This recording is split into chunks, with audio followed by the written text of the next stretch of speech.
Noong 2016, gumagawa ako ng mga video sa iglesia. Napansin ko na mas maraming nagawang video si Sister Sinchang.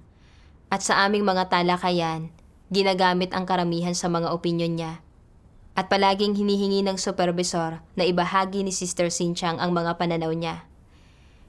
Inakala kong matagal na siyang nagsasagawa at mahusay sa teknikal na kasanayan, kaya inisip ko, dahil bago ako rito, dapat akong matuto pa sa kanya. Pero kalaunan, nalaman ko na 2 buwan pa lang naririto si Sinchang. At sinimulan kong isipin, halos sabay kaming nagsimula sa paggawa ng aming tungkulin dito. Marahil ay ikukumpara ako ng iba sa kanya. Kung makakamit niya ang pagsang-ayon ng lahat, hindi pwedeng mas mahina ako sa kanya. Kung hindi, hahamakin ako ng mga tao. Kalaunan, sadya kong pinanood ang mga bidyong ginawa ni Sinchang. Pero wala akong nakitang kahit anong partikular na espesyal. Kaya inisip ko na walang espesyal sa mga kasanayan niya. Dapat maabot ko rin ang antas na iyon. Para patunayan na hindi mas magaling si Sinchang kaysa sa akin, maingat akong nagninilay-nilay tuwing tinatalakay namin ang presentasyon ng mga video. Sinusubukan kong magbigay ng mga kabatirang mas pinag-isipan kaysa sa kanya. Kahit kapag angkop ang mga pananaw niya, magdadagdag pa rin ako ng sarili kong mga pananaw bukod ng sa kanya, para isipin ng lahat na isinaalang-alang ko ng mas komprehensibo ang mga isyo kaysa sa ginawa niya. Isang beses, nakita ko na talagang maganda ang bidyong ginawa ni Sinchang. Nakakaaliw itong panoorin. Bagamat sa aking puso ay tinanggap ko ito, ang isipin na tanggaping maganda ang video niya ay parang hayagang pagsampal sa sarili ko at talagang hindi ko magawa ito.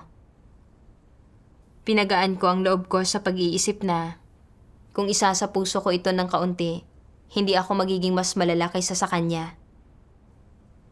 Pagkatapos niyon, partikular akong naging masinop sa paggawa ng mga video. Paulit-ulit na pinag-iisipan ang mahahalagang bahagi at isinasaalang-alang kung paano i-edit ang mga iyon para sa magandang effect. Pagkatapos ng kaunting pagsisikap, gumawa ako ng ilang video at nang ipinasuri ko ang mga ito kay Sinchang, wala siyang nakitang anumang mga isyu, kaya nagkaroon ako ng kumpiyansang kapantay ng sa akin ang kasanayan niya. Pero kalaunan, hiningi ng supervisor na gabayan ako ni Sinchang. Inisip ko, halos magkasabay lang kaming nagsimula, kaya bakit niya ako dapat gabayan? Iniisip siguro ng supervisor na hindi ako kasing galing ni Sinchang. Sa aking puso, ay lubos akong hindi kumbinsido. Iniisip na, kung masunurin akong matututo sa kanya, parang pag-amin ito na mas mababa ako kaysa sa kanya. At kahit na mas maayos ang gawa ko sa hinaharap, siya ang pupurihin ng lahat. Hindi ko hahayaang mangyari iyon. Kaya, kapag tinatalakay kay Sinchang ang presentasyon ng mga video, wala talaga akong pakialam sa mga opinion niya at kaswal ko lang na binabaliwala ang mga iyon. Sa kabaligtaran, kapag ibinabahagi ko ang mga pananaw ko, napakataimtim na nakikinig ni Sinchang at madalas niyang binabanggit ang mga bahaging hindi niya makilatis at hinahanap niya ang mungkahi ko sa mga iyon. Tiningnan ko ito bilang isang tanda na mas marami akong alam kaysa sa kanya at hindi ko siya itinuring na nararapat sa aking atensyon. Hindi nagtagal, tumaas ang ranggo ni Sinchang para gawin ang tungkulin niya sa ibang lugar at kapwa naging masaya at nainggit ako. Nainggit ako sa pagtaas ng ranggo niya, pero kasabay nito, lihim akong natuwa dahil ang pag-alis niya ay nangangahulugang nabawasan na ako ng isang kakompetensya. Pagkaalis ni Sinchang, may isang pagkakataong tinatalakay namin ang presentasyon ng isang video. Mahirap makilatis ang ilang issue na nagdudulot ng madalas na mga pagkaantala at mabagal na pag-usad. Hindi ko maiwasang isipin na, dati, noong hiniling ng supervisor kay Sinchang na tulungan ako at makipagbahaginan sa amin tungkol sa karanasan niya, binaliwala ko ito. Iniisip na naunawaan ko ang lahat ng alam niya at na hindi mahalaga kung kasama siya sa pangkat o hindi. Ngayong kakaalis lang ni Sinchang, nahaharap kami sa mga paghihirap. Limitado pala ang pagkaunawa ko sa mga prinsipyo. Kung walang isang taong nangangasiwa at gumagabay, hindi ko talaga kayang gumawa ng bidyong pasok sa pamantayan. Noong sandaling iyon, nadama ko kung gaano ako kayabang at nagsimula akong mangulila sa presensya ni Xinjiang. Iniisip ko kung gaano sana kaganda na may isa pang kasama at mga mungkahing masasangguni. Naalala ko ang ilang salita ng Diyos. Kailangan kayong magtulungan ng maayos para sa layunin ng gawain ng Diyos, para sa kapakinabangan ng iglesia at upang hikayating sumulong ang inyong mga kapatid. Dapat kayong makipag-ugnayan sa isa't isa na bawat isa ay pinupunan ang pagkukulang ng iba at humahantong sa mas magandang resulta ng gawain upang magpakita ng pagsasaalang-alang sa mga layunin ng Diyos. Ito ang tunay na pagtutulungan at ang mga gumagawa lamang nito ang magtatamo ng tunay na pagpasok. Bigla kong napagtanto na isinaayos ng Diyos na makipagtulungan ako kay Xinjiang para mapunan namin ang mga kalakasan at kahinaan ng isa't isa para gawing mas maayos ang mga video. Pero sa mga nakalipas na buwan, hindi ko inaasikaso ang dapat na ginagawa ko. Nakatuon lamang ako sa pagkukumpara sa sarili ko sa kanya at pagpapakitang gilas sa mga sarili kong abilidad. Ibinubukod siya at hindi nakikipagtulungan sa kanya. Ngayong umalis na si Xinjiang, wala na akong pagkakataong matuto sa kanya. Sa puntong ito, kinamuhian ko ang sarili ko dahil sa pagiging hindi makatwiran dati. Sa aking paghahanap, nabasa ko ang mga salitang ito ng Diyos. Ang ilang tao ay palaging natatakot na ang iba ay mas mahusay o mas mataas kaysa sa kanila, na ang iba ay kikilalanin habang sila ay hindi napapansin, at dahil dito ay inaatake at ibinubukod nila ang iba. Hindi ba ito isang kaso ng pagkainggit sa mga taong may talento? Hindi ba't makasarili at kasuklam-suklam ito? Anong klaseng disposisyon ito? Ito ay pagiging mapaminsala. Iyong mga iniisip lamang ang sarili nilang mga interes. Binibigyang kasiyahan lamang ang sarili nilang mga pagnanais nang hindi iniisip ang iba o isinasaalang-alang ang mga interes ng sambahayan ng Diyos. Ay may masamang disposisyon at walang pagmamahal ang Diyos sa kanila. Ano ang pinakakapansin-pansing disposisyon ng mga antikristo? Ibig sabihin, ano ang disposisyong makikita mo kapag nakikipag-ugnayan ka sa kanila mula sa pagkarinig lamang ng isa o dalawang parirala nila? Pagiging mapagmataas. Patas na sabihing dahil mayabang sila at naniniwalang walang sino man ang makapapantay sa kanila, na dahil dito, hindi nila gustong makipagtulungan o makipagtalakayan tungkol sa mga bagay-bagay sa sinuman, sa anumang ginagawa nila. Pwedeng makinig sila sa mga sermon, magbasa ng mga salita ng Diyos, makita ang paglalantad ng kanyang mga salita, o mapungusan kung minsan. Pero sa anumang kaso, hindi sila aamin na nagsiwalat sila ng katiwalian at nasumalangsang sila, lalong hindi sa pagiging mapagmataas at mapagmagaling. Hindi nila nagagawang maunawaan na isa lang silang ordinaryong tao na may ordinaryong kakayahan. Hindi nila kayang maunawaan ang gayong mga bagay. Paano mo man sila pungusan, iisipin pa rin nilang may mahusay silang kakayahan na mas mataas sila kaysa sa mga ordinaryong tao. Hindi ba't wala na itong pag-asa? Wala na itong pag-asa. Iyan ay isang antikristo. Sa pamamagitan ng paglalantad ng mga salita ng Diyos, napagtanto ko na ang naging pag-uugali ko ay ang mismong pagkainggit sa mahuhusay na tao at ang kayabangang walang katwiran na inilantad ng Diyos. Sa pagninilay-nilay ko noong kararating ko lang at kakasimula palang gumawa ng mga video, noong nakita ko si Xinjiang na nagagawang makamit ang pagsang-ayon ng lahat kahit nakasasali lang din niya, ikinumpara ko ang sarili ko sa kanya. Iniisip na kung kaya niyang gawin ito, kaya ko rin. Sa paggawa man ito ng mga video o pagbabahagi ng mga pananaw, Piniga ko ang utak ko sa pagsubok na ipakitang gilas ang katalinuhan ko. Ayaw ko rin kilalanin ang mga kalakasan ni Xinjiang. Malinaw na mas mataas kaysa sa akin ang antas ng kasanayan niya sa paggawa ng video. At bagamat sa puso ko ay tinanggap ko ito, sa salita ay tumanggi akong kilalanin ito. Hiniling ng supervisor kay Xinjiang na mas gabayan pa ako para mabilis kong maarok ang mga prinsipyo at mapagbuti ang antas ng kasanayan ko. Pero tiningnan ko yun bilang isang tanda ng paghamak sa akin at paulit-ulit kong tinrato si Xinjiang nang may walang galang na saloobin. Dahil sa pagsiselos ko, naipit ako sa mga gawi ko ng walang pagnanais na humusay. At wala akong natutuhang kahit ano mula sa pakikipagtulungan sa kanya. Bukod doon, dahil kasisimula ko pa lang sa pagsasanay sa paggawa ng video, marami akong pagkukulang sa aking mga kasanayan. Pero nadama ko pa rin na parang alam ko ang lahat. At naging bulag at sutil ako sa aking kayabangan. Mas mahusay si Xinjiang kaysa sa akin sa paggawa ng mga video. At nagagawa pa nga niyang mapagkumbabang humanap ng paggabay at makipagtalakayan ng mga isyo sa akin. Pero binaliwala ko ang mga kalakasan niya. At walang kahihiyan ko pang pinaniwala ang mas magaling ako kaysa sa kanya. Kung nagkaroon sana ako ng kahit kaunting katwiran para magawang kilalanin ang mga kakulangan ko, hindi maging mayabang at matuto mula kay Xinjiang, hindi sana ako magiging ganito kawalang-wala at kakaawa-awa ngayon.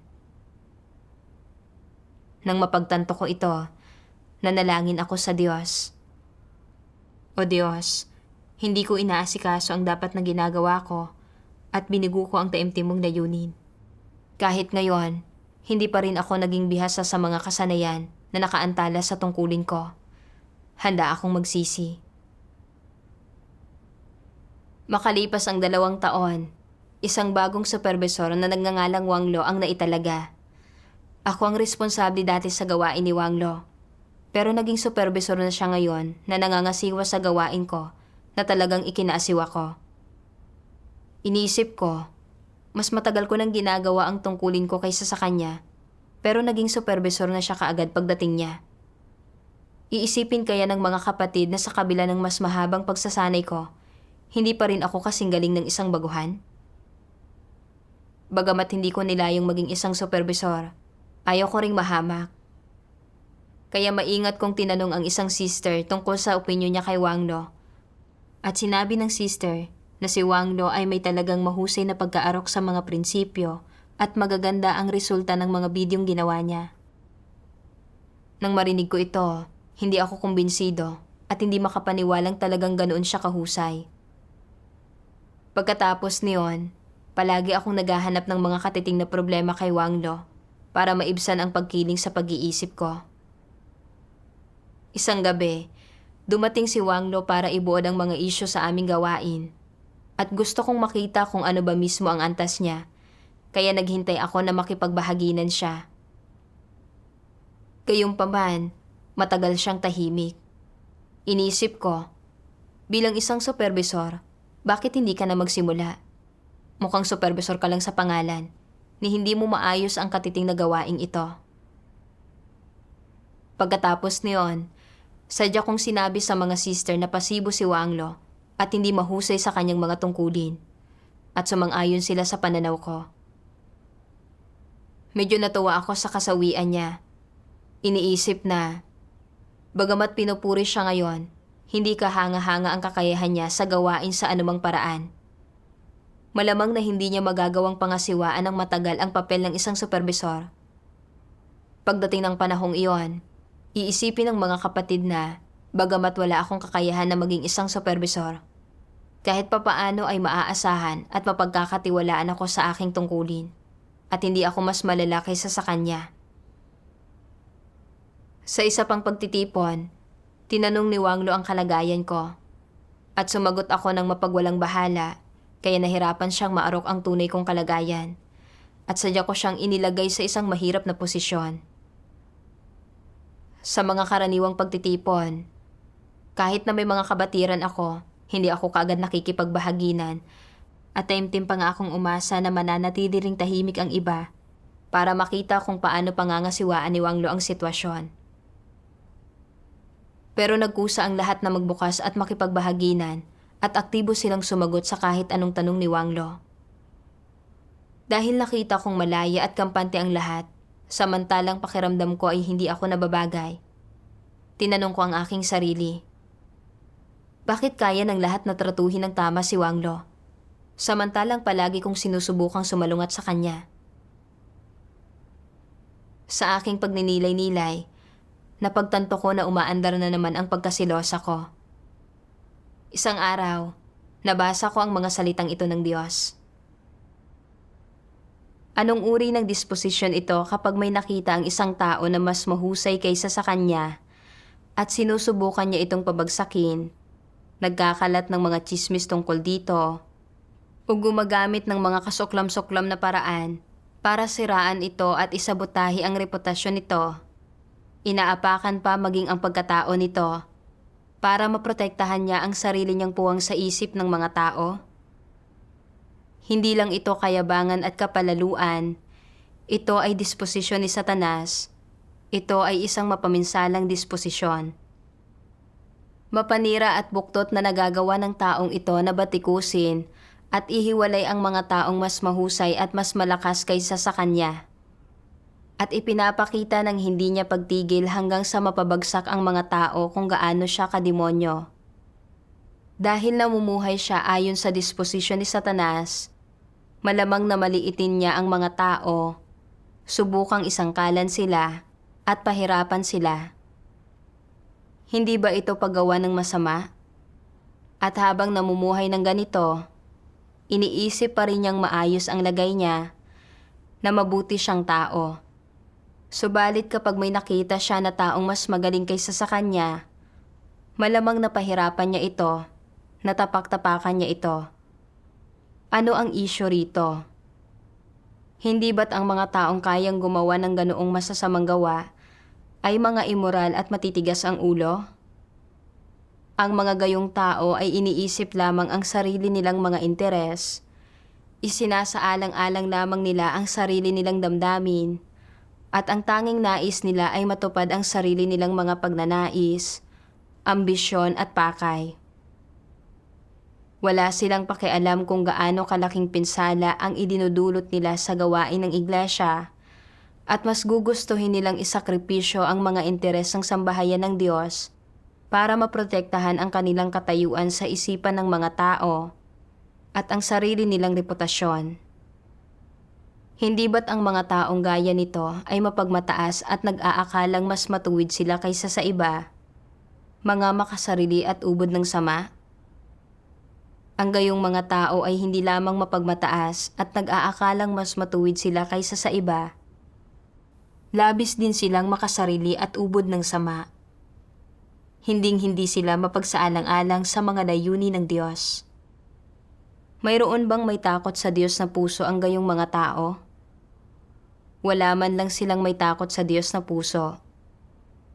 Ito ang dahilan kung bakit wala silang pakundangan kung kumilos at ginagawa nila ang anumang gusto nila, nang walang nadaramang anumang pagsisisi, walang anumang pangamba, walang anumang pagkabalisa o pag-aalala, at hindi iniisip ang mga ibubunga nito.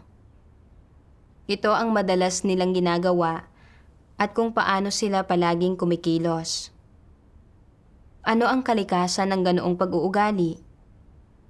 Sa mas magaang na salita, ang mga gayong tao ay napakamainggitin at may napakalakas na paghahangad para sa pansariling reputasyon at katayuan. Sila ay napakamapanlinlang at mapanira. Sa mas masakit na pananalita, ang diwa ng problema ay ang gayong mga tao ay wala man lang may takot sa Diyos na puso. Hindi sila natatakot sa Diyos, naniniwala sila na sila ang pinakamahalaga at itinuturing nila ang bawat aspekto ng kanilang sarili bilang mas mataas kaysa sa Diyos at mas mataas kaysa sa katotohanan. Sa kanilang puso, ang Diyos ay hindi karapat-dapat banggitin at hindi mahalaga at wala man lang anumang katayuan ang Diyos sa kanilang puso.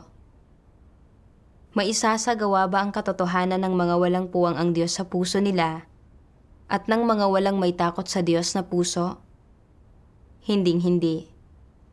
Kaya, kapag karaniwan ay masaya silang kumikilos at pinananatiling abala ang kanilang sarili at gumugugol ng matinding lakas, ano ang ginagawa nila? Sinasabi pa ng mga taong ito na tinalikuran na nila ang lahat upang gumugol para sa Diyos at nagdusa na sila ng malaki. Ngunit ang totoo, ang motibo, prinsipyo, at layo ng lahat ng kilos nila ay para sa sarili nilang katayuan at prestihiyo, para maprotektahan ang lahat ng interes nila. Masasabi ba ninyo o hindi ninyo masasabing masama ang ganitong uri ng tao? Anong uri ng mga tao ang naniniwala sa Diyos sa loob ng maraming taon, subalit wala namang may takot sa Diyos na puso? Hindi ba't mapagmataas sila? Hindi ba't mga satanas sila? At anong mga bagay ang pinakawalang may takot sa Diyos na puso? Bukod sa mga halimaw, ito ay ang masama at ang mga antikristo, ang kauri ng mga diablo at ni Satanas. Hindi talaga nila tinatanggap ang katotohanan.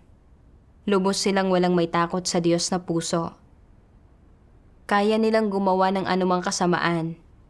Sila ang mga kaaway ng Diyos at ang mga kaaway ng kanyang hinirang na mga tao. Sa pagbabasa ng mga salita ng Diyos, nadama kong lubos na tumagos ang mga iyon sa puso ko. Labis akong napahiya sa mga salitang gaya ng ang masama, ang mga antikristo, mga diablo, at satanas. Malinaw na hindi ko kayang maging isang supervisor, pero gusto kong purihin ako ng iba.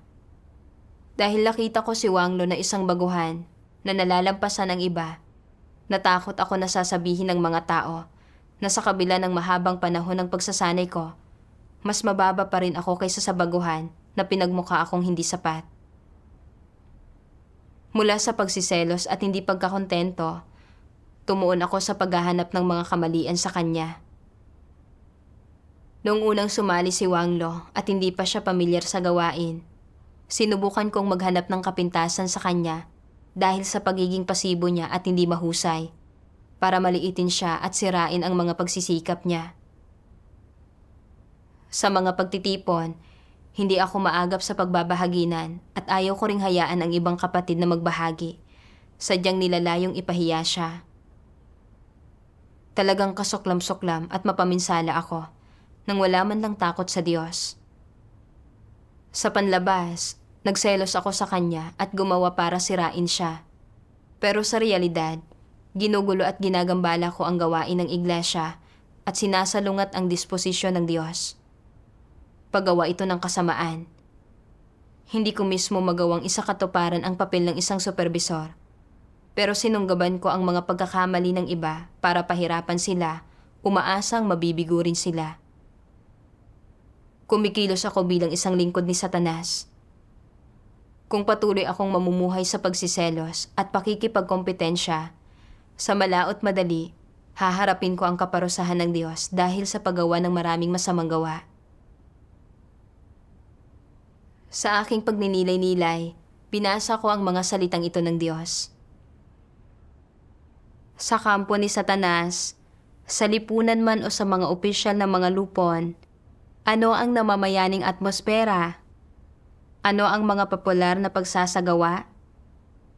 Dapat kayong magkaroon ng ilang pagkaunawa sa mga ito. Ano ang mga prinsipyo at mga alituntunin ng kanilang mga kilos? Ang bawat isa ay may sariling batas. Nagkakanya-kanya ng landas ang bawat isa. Kumikilos sila ayon sa sarili nilang mga interes at gumagawa ayon sa pinipili nila. Sino man ang may awtoridad ang siyang may huling salita.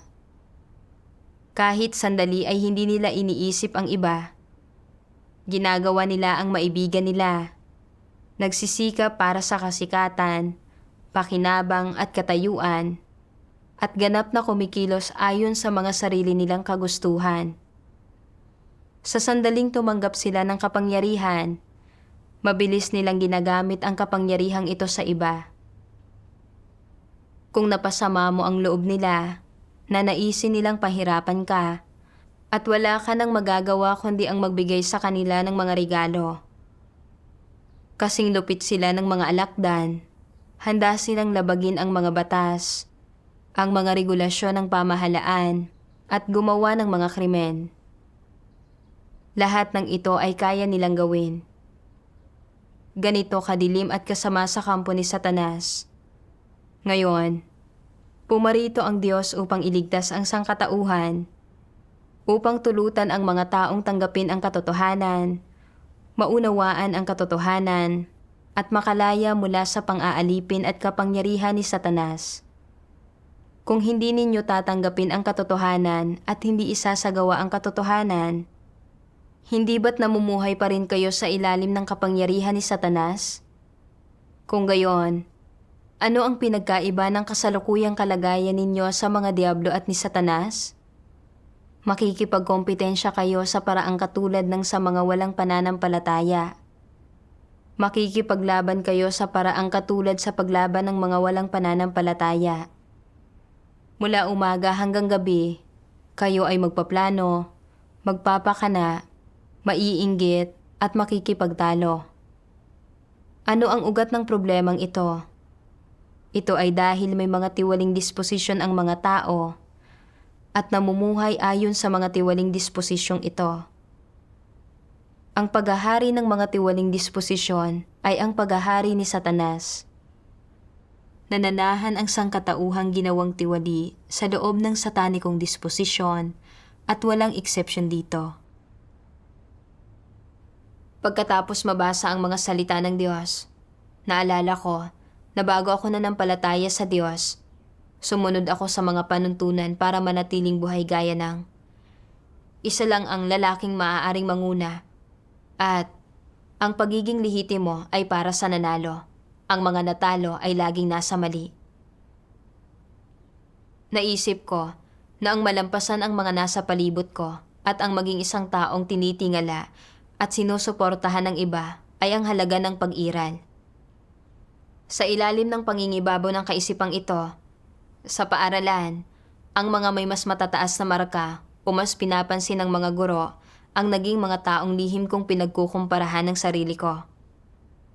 Pagkatapos maging manggagawa, madalas kong marinig na upang matiyak na matatag ang posisyon at maging respetado, dapat maging angat ang isang tao at maging napakagaling. Kapag may isang tao sa paligid ko na mas mahusay kaysa sa akin, parang krisis iyon. Dahil nangangahulugan ito na may dagdag na kakompetensya. At sa partikular na larangan, kung nahihigitan ng isang baguhan ang isang taong may karanasan na, mas lalong nakakahiya ito.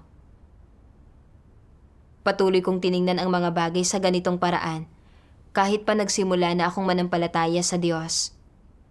Sa anumang grupo ng mga tao, una ko munang tinitingnan kung sino ang mas magaling kaysa sa akin o kung sino ang maaaring maging banta sa posisyon ko. Kung may sino mang nalampasan ako sa kahit anong larangan, mapapahiya ako at magsiselos at hindi ako magiging kumbinsido.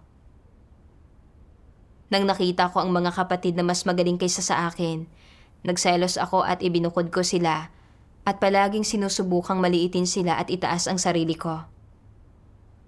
Para malampasan sila, kaya ko pang ang gumamit ng pagpapakana, tinutukoy ang mga kamalian at nanghuhusga kapag nakatalikod sila, umaasang mapapabagsak sila para malugod ako. Napagtanto ko na dahil sa pamumuhay sa mga panuntunan ni Satanas para manatiling buhay, naging mayabang ako, mapaminsala at walang pagkatao, at ginulo ko rin ang gawain ng iglesia. Hindi ako tinrato ng Diyos ayon sa masasamang gawa ko, kundi binigyan pa rin niya ako ng pagkakataong magsisi. Nagpasalamat ako sa Diyos sa kaibuturan ng puso ko, at ayaw ko ng patuloy na mamuhay ayon sa mga tiwaling disposisyon ko. Kalaunan, nabasa ko ang mga salitang ito ng Diyos. Huwag kang laging gumawa ng mga bagay para sa sarili mong kapakanan at huwag mong palagi ang isaalang-alang ang iyong mga sariling interes. Huwag mong isaalang-alang ang mga interes ng tao at huwag isipin ang iyong sariling pagpapahalaga sa sarili, reputasyon at katayuan. Kailangan mo munang isaalang-alang ang mga interes ng sambahayan ng Diyos at unahin ang mga iyon.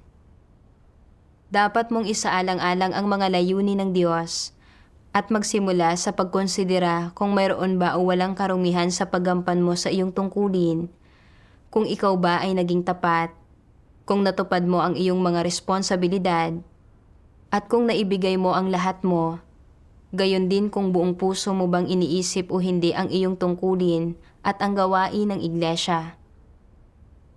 Kailangan mong isaalang-alang ang mga bagay na ito. Kung madalas mong isipin ang mga ito at intindihin ang mga ito, magiging mas madali para sa iyo na gampanan ng maayos ang iyong tungkulin. Kung mahina ang iyong kakayahan, kung mababaw ang iyong karanasan, o kung hindi ka bihasa sa iyong mga profesional na gawain, kung gayon ay maaaring may ilang pagkakamali o kakulangan sa iyong gawain, at maaaring hindi ka makakuha ng magagandang resulta, ngunit nagawa mo ang lahat ng iyong makakaya. Hindi mo binibigyang kasiyahan ang iyong mga makasariling pagnanais o kagustuhan. Sa halip, palagi mong isinasaalang-alang ang gawain ng iglesia at ang mga interes ng sambahayan ng Diyos. Bagamat maaaring hindi ka makapagkamit ng magagandang resulta sa iyong tungkulin, naituwid naman ang puso mo. Kung, dagdag pa rito, kaya mong hanapin ang katotohanan upang malutas ang mga problema sa iyong tungkulin, maaabot mo ang pamantayan sa pagganap mo sa iyong tungkulin. At, kasabay nito, magagawa mong pumasok sa katotohanang realidad. Ito ang ibig sabihin ng pagkakaroon ng patotoo. Tinukoy sa akin ng mga salita ng Diyos ang mga prinsipyong isasagawa. Kapag nahaharap sa mga sitwasyon, hindi ko dapat unahin ang pagprotekta sa sarili kong mga interes, reputasyon o katayuan, kundi sa halip ay isaalang-alang ang mga interes ng sambahayan ng Diyos at gawin ang anumang kinakailangan para protektahan ang gawain ng sambahayan ng Diyos. Kapag nakita ko ang iba na mas mahusay kaysa sa akin at kayang gumawa ng aktol na gawain, dapat ko silang suportahan at itaguyod. Kahit na may mga kakulangan sila, dapat ko silang tratuhin ng tama. Huwag magkimkim ng sobrang matataas na ekspektasyon sa kanila at matuto sa kanilang mga kalakasan at kabutihan. Kasi simula pa lang ni Wanglo sa pagsasagawa bilang isang supervisor. At normal para sa kanya na magkaroon ng kaunting mga pagkukulang. Hanggat siya ang tamang tao at kaya niyang gumawa ng ilang aktwal na gawain, dapat ko siyang tulungan ng may pagmamahal at dapat akong makipagtulungan sa kanya para magkasamang gawin ang gawain ng maayos. Ito ay pagtataguyod sa gawain ng iglesia. Noong itama ko ang aking pag-iisip, hindi na ako nagselos kay Wanglo. Sa halip, hinangaan ko siya ng unti-unti. Kahit na bata pa siya, masusi niyang isinaalang-alang ang mga issue. Gumawa siya ng mahinahon at matatag at binigyang pansin ang paghahanap sa mga prinsipyo. Ang lahat ng ito ay siyang wala sa akin. Hindi na ako nakaramdam ng pagtutol sa kanya. Kaya ko ring magkusa para magulat at makipagtalakayan sa kanya tungkol sa anumang issue sa gawain.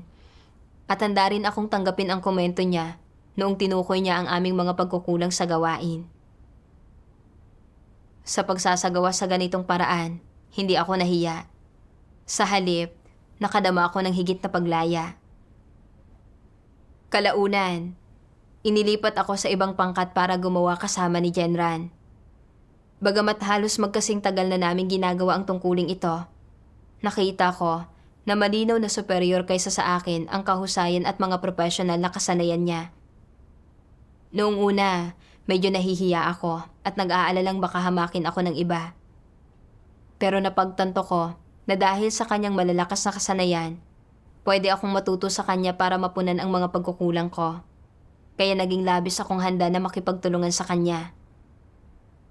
Gayunpaman, kalaunan, noong itinalaga siya ng supervisor para pangasiwaan ang gawain, At madalas na lumalapit sa kanya ang ibang sister para talakayin ang ilang isyo, nakaramdam na naman ako ng pagkiling.